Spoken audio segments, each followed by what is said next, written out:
Good morning. I would like to start off by saying thank you to Dr. Symbolic, the Board of Trustees, and staff for the great amount of behind-the-scenes work that has allowed us all to be here today. Welcome and thank you to our honored guests.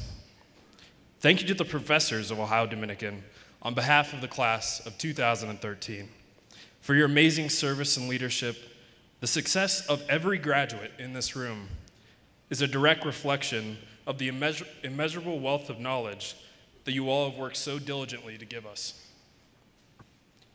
And thank you to all of our friends and family for your love and support and patience. Words cannot possibly express the immense feelings of gratitude and love that we feel for each and every one of you. Lastly, and most importantly, I'd like to thank God for the countless blessings that He's given us all so that we are able to be here today. Today marks the culmination of our education. Our time here has changed the way that we view the world. The journey that we have traveled over the past few years has taken a group of individuals from diverse walks of life and created a community of learned scholars. Ohio Dominican has molded us, guided us, and has given us all an incredible opportunity so that now we might change the world around us.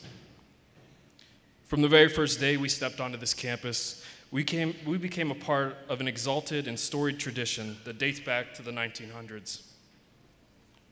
We've become seekers of truth, and our time here has ingrained in us the fiery passion for lifelong learning, a way of life that creates an environment where we all have the ability and opportunity to succeed.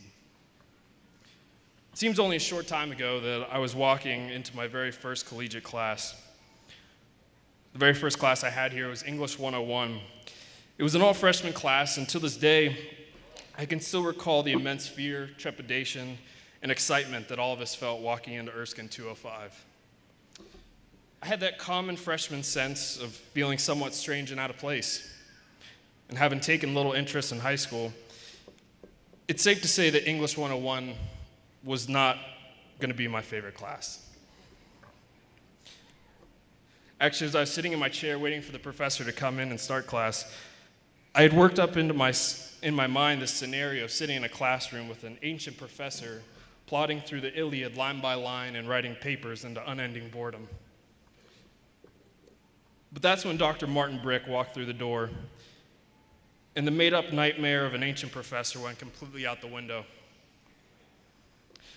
When Dr. Brick walked in, I think we were all pleasantly surprised by the image of a younger man wearing a button-up shirt, blue jeans, Converse shoes, and a pierced ear.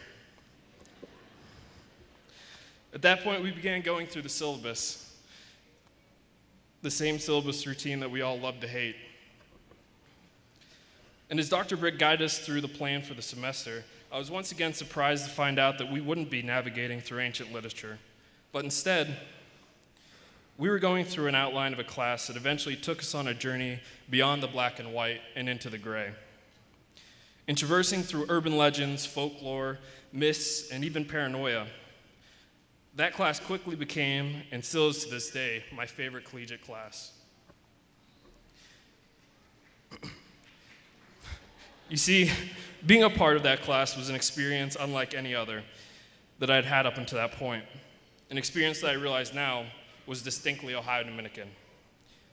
By distinctly Ohio Dominican, I mean that just like every course and every professor on this campus, Dr. Brick's English 101 course forced you to re-examine what you thought you knew about the world around you on a very daily basis. One of the books we read for that class was called A Crying of Lot 49, written by Thomas Pynchon.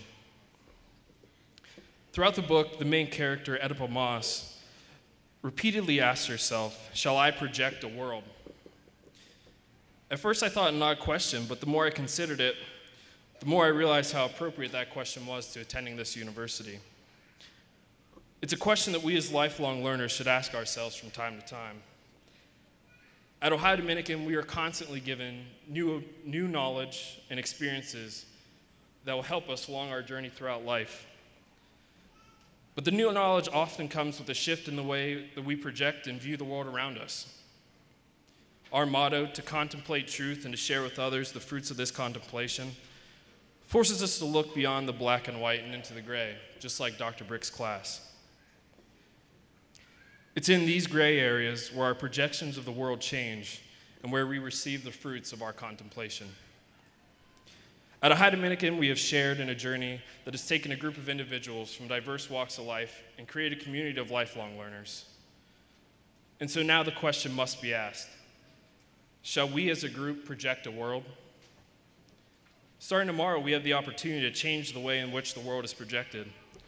We have the honor and obligation to make use of our collective gifts and knowledges to project a world, community, and lifestyle that will continue the tradition of this great university. As students at Ohio Dominican, we have become part of a deep-seated tradition that has fostered our growth socially, intellectually, spiritually, and professionally. And having lived in the experience of a liberal arts education, we are ready. We are ready for the challenges that the world will present to us on a daily basis. What we each have accomplished here during our time at Ohio Dominican is not just a piece of paper. What we have learned, practiced, and embraced are the fundamental principles that forever change our world and the way in which it is perceived. Thank you, and God bless.